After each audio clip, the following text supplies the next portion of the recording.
USC legend, Grey Cup champion, NFL quarterback, and BattleBots host. Here's Sean Salisbury. Let's get to it. Sean Salisbury, each and every week, fresh off of his Houston show, award-winning Houston show. At Dusty Baker here. Yeah. Yesterday, Sean got a rousing standing ovation. Local cat right there. So a little Houston Astros, Sacramento Kings connection last night. It was good to see. Good morning. Yeah, I agree. I love it. And Dusty coming back home, he's so respected. He'd get that ovation everywhere, but it's nice for him to go back home. He gets it and earned it and deserves it. I love him. What a great man. And they're building something. They're trying to continue to build it by adding Jose Abreu. So they're not waiting around, and they're doing it all without a general manager. So I love Dusty, and you guys know that. You know, I want to pick up on something you said. You're a great follow on Twitter as well, so I'm able to pick up a lot of stuff you say on other shows. Yesterday, you were on the radio and said, and I'm quoting you here, Sean, my number one concern about Jimmy is when a guy's wide open, do you get casual and miss him? You can't miss the common throw. And yes, we're splitting hairs, but what wins you a Super Bowl is splitting hairs. I thought, obviously, it's great insight there, but is Jimmy Garoppolo, in your opinion, with this surrounding cast, good enough to win a Super Bowl for the 49ers? Yes, he is. Okay. And Jimmy's not going to carry a roster for 6 weeks on his back, but I looked at the numbers before this weekend. Do you realize when we put Jalen Hurts at the top of the MVP list, right? We do. I mean, he and Tua and Mahomes are the top three right now in whatever order you have them in. Go back and look going into this past weekend, and Jimmy completed another 70% touchdown. Go back and look. One was 15 touchdowns and 4 picks. The other was, I think, 15 touchdowns and 6 picks. I mean, not that Jimmy's going to be the MVP because he's not, because he's as underappreciated we have. He is not the flashy run for a buck, 100 yards, or throw for 400 regularly, because this offense isn't built for that. They're built to want to run it, even though they're now banged up and got to get healthy. And they don't want to throw 37 or 38 times. They'd like to throw it about 28 times. But I don't know the constant. When they win, Jimmy will get no credit. When they lose, it's Jimmy's fault, even if somebody else fumbled. And so, yeah, I think he can win, and I think he's matured. I think he's playing smarter in the red zone. My only concern when I said that tweet, and I think Jimmy is really good for this team, and I think he got the job back, unfortunately, with Trey Lance, but Jimmy Garoppolo is a hell of a good player, and he wins.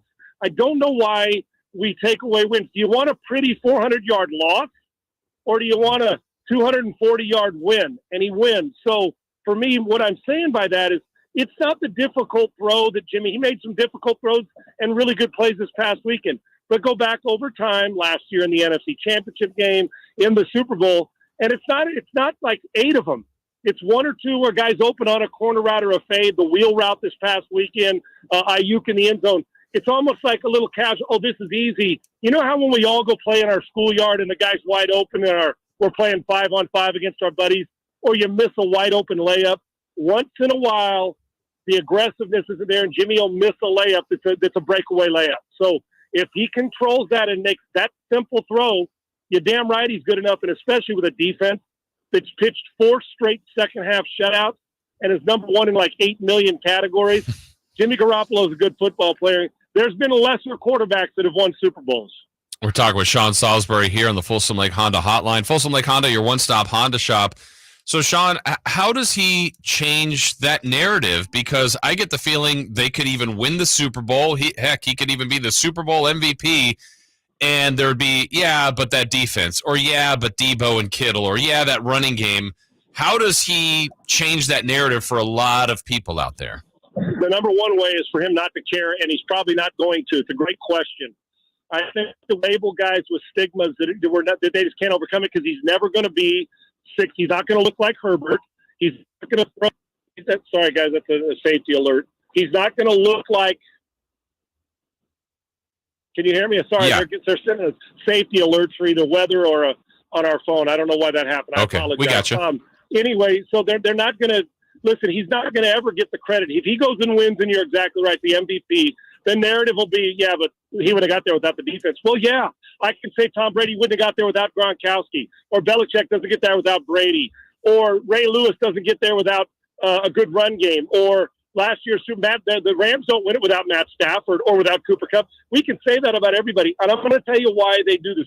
The best thing Jimmy can do is do what he's been doing, not care what the general public, what a fan or what a media member or what you and I think, is to go and keep doing it, be efficient, make those throws and do it. But the narrative, listen, if this was on Herbert, the winning, do you know what we'd be saying? If all the wins that Jimmy has, people would be going nuts because he's 6'5", and can throw it throw it a country mile. Sorry, guys. No problem. Can you hear me? Yeah. I can hear you. Okay. We can hear you. Sorry, I'm good thing I didn't cuss because there's been a water alert lifted because the water was damaged in Houston. So I apologize. I thought you guys were hearing the buzz and you're here too. Gotcha. I apologize. Oh, hey, when there's an interview that stuff like this is always going to happen, right? So, of course. but yeah, it'll be Jimmy because he doesn't look can't throw it forever. It doesn't have Josh Allen's size and arm, or doesn't have the way that Matt Stafford rips it. He's just consistent winner. So I don't think the narrative's going to go away. He could win 3 Super Bowls maybe, but Jimmy's been a winner, so the narrative may always be there, but the ring can fit on his finger just fine, and he is building a resume, whether it's for the 49ers or for another team. Sean Salisbury with us. I want to jump out of Niner football here for a second in the normal Niner Raider chat we have, and I want to throw 4 numbers at you. 4, 3, 4, 1.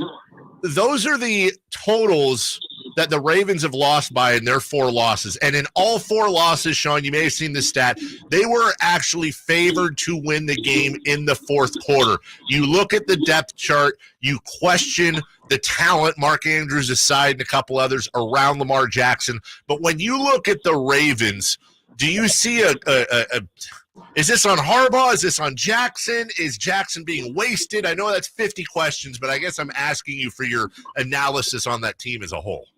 Well, I think it also is part of a mental part that you got to get over whatever block it is. They've never won a Super Bowl with him at quarterback.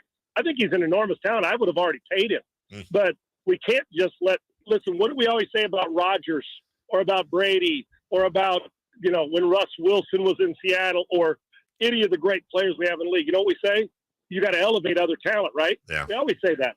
And Lamar Jackson he's a great player. It's coaching got to get better. You got to get better in the 4th quarter.